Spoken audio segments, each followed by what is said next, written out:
Mayor পদে আলোচনায় আছেন ৪ জন। নিজস্ব প্রতিবেদক। দেশের ৬টি সিটি কর্পোরেশনে প্রশাসক নিয়োগ দেওয়ার পর থেকেই রাজনৈতিক অঙ্গনে আলোচনার কেন্দ্রে উঠে এসেছে কুমিল্লা সিটি কর্পোরেশন। কে হচ্ছেন কুমিল্লা সিটি কর্পোরেশনের প্রশাসক তা নিয়ে চলছে সরগরম আলোচনা। পাশাপাশি আলোচনা চলছে সিটি কর্পোরেশন নির্বাচন নিয়েও। তবে নির্বাচন কিংবা প্রশাসক নিয়োগ শেষ পর্যন্ত যে সিদ্ধান্তই আসুক না কেন তা নিয়ে নগর জুড়ে চলছে নানা হিসাব নিকাশ ও চুলচেরা বিশ্লেষণ। এরই মধ্যে ক্ষমতাসীন দল বাংলাদেশ জাতীয়তাবাদী দল বিএনপি থেকে কুমিল্লা সিটি কর্পোরেশন নির্বাচনে মেয়র প্রশাসক পদে ৪ নেতার নাম আলোচনায় এসেছে।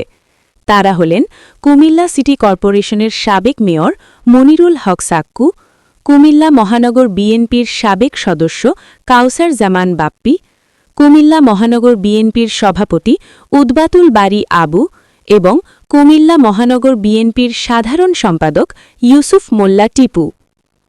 দলীয় মনোনয়নে মেয়র পদে নির্বাচন হলে এই ৪ জনই বিএনপির সম্ভাব্য প্রার্থী হিসেবে দলীয় মনোনয়ন প্রত্যাশী। জাতীয় সংসদ নির্বাচনের আগে থেকেই এই ৪ জনের পক্ষে তাদের সমর্থকরা ব্যাপক প্রচারণা চালিয়ে আসছেন। নির্বাচনের পর ভার্চুয়াল সে প্রচারণায় জোর হাওয়া লেগেছে। পাশাপাশি যদি নির্বাচনের পূর্বে নতুন প্রশাসক নিয়োগ দেওয়া হয় সেক্ষেত্রেও আলোচনায় আছে এই ৪ জনের নাম। যেহেতু দেশের ৬টি সিটি কর্পোরেশনে প্রশাসক হিসেবে নিয়োগ পাওয়া ব্যক্তিরা বিএনপির রাজনীতির সঙ্গে জড়িত, তাই ধারণা করা হচ্ছে কুমিল্লা সিটি কর্পোরেশনে প্রশাসক নিয়োগ হলেও বিএনপির রাজনীতির সঙ্গে দীর্ঘদিন জড়িত থাকা ব্যক্তিদের মধ্য থেকেই প্রশাসক নিয়োগ দেওয়া হতে পারে। ৫ অগস্ট পরবর্তী সময়ে কুমিল্লা সিটি কর্পোরেশনের ২ বার প্রশাসক নিয়োগ করা হয়।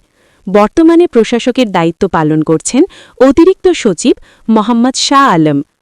যদিও কুমিল্লা সিটি কর্পোরেশনের ২৭টি ওয়ার্ডের প্রায় ২,৩০,০০০ ভোটার এখন অধীর আগ্রহে অপেক্ষা করছেন নির্বাচনের আনুষ্ঠানিক ঘোষণার জন্য। দীর্ঘদিন পর এই নির্বাচনকে ঘিরে নগর জুড়ে আলোচনা, বিশ্লেষণ ও প্রত্যাশার পারদ ক্রমেই বাড়ছে। ২০১১ সালে কুমিল্লা সিটি কর্পোরেশন প্রতিষ্ঠার পর এ পর্যন্ত ৩ বার নির্বাচন ও ১ বার উপনির্বাচন অনুষ্ঠিত হয়েছে। নগরীর বাসিন্দাদের মতে নগরবাসীর দৈনন্দিন সমস্যাগুলো সমাধানে সক্ষম, দূরদর্শী ও বাস্তবভিত্তিক পরিকল্পনা সম্পন্ন প্রার্থী তাদের প্রথম পছন্দ। নগরীর অন্যতম বড় সমস্যা যানজট, যা প্রতিদিন অফিসগামী মানুষ, শিক্ষার্থী, ব্যবসায়ী সহ সব শ্রেণীর নাগরিকের জীবনকে নাকাল করে তুলেছে। অপরিকল্পিত সড়ক ব্যবস্থাপনা, অবৈধ পার্কিং ও যানবাহনের চাপের কারণে এই সমস্যা দিন দিন আরও প্রকট হচ্ছে।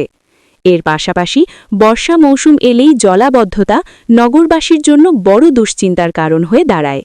সামান্য বৃষ্টিতেই অনেক এলাকা পানির নিচে চলে যায়, ব্যাহত হয় স্বাভাবিক চলাচল ও ব্যবসা বাণিজ্য। বাসিন্দারা বলছেন এসব সমস্যার স্থায়ী সমাধানে শুধু তাৎক্ষণিক উদ্যোগ নয়, প্রয়োজন দীর্ঘমেয়াদী ও টেকসই পরিকল্পনা। আধুনিক ড্রেনেজ ব্যবস্থাপনা, সঠিক বর্জ্য ব্যবস্থাপনা, পরিকল্পিত সড়ক নেটওয়ার্ক এবং জনবান্ধব পরিবহন ব্যবস্থার মাধ্যমে নগরকে বসবাসযোগ্য করে তুলতে হবে।